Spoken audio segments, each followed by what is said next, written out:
Okay guys, announcement guys, another recipe. Ito guys ang ating recipe sa ngayon. So buto siya guys ng langka na nalagyan natin ng sili, tapos malunggay. Nalagyan tayo ng mapampalasa, tinapa. Ayan guys, tinapa na siya. Tapos sibuyas, bawang, magic, asin. Ayan.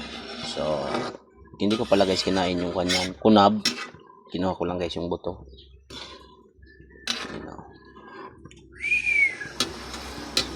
Pagkakain natin siya guys, lana-lana para hindi rin malasa siya. Nampa yung guys ang ating sili na ilalagay siya.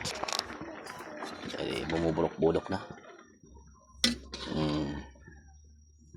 Unan pa. Ayan guys, yung tinapa guys. So, makakita akong lugi ang lugi. Lugi.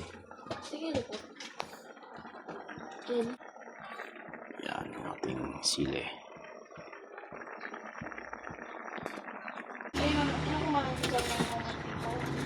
Guys, dito niya ito.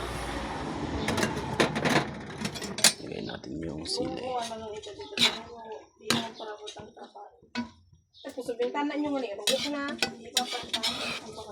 Kaya nga ni, dapat talaga ito ay yung suyak na pag nagura na, rugok ang bintana siya.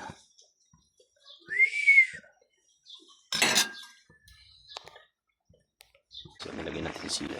Tapos lagyan pa natin ng konting malunggay. Yan.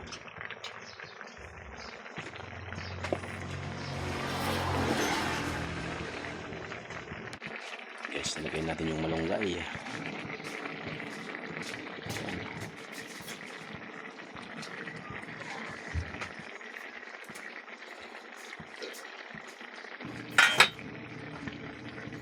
Okay, so nandito lang tayo.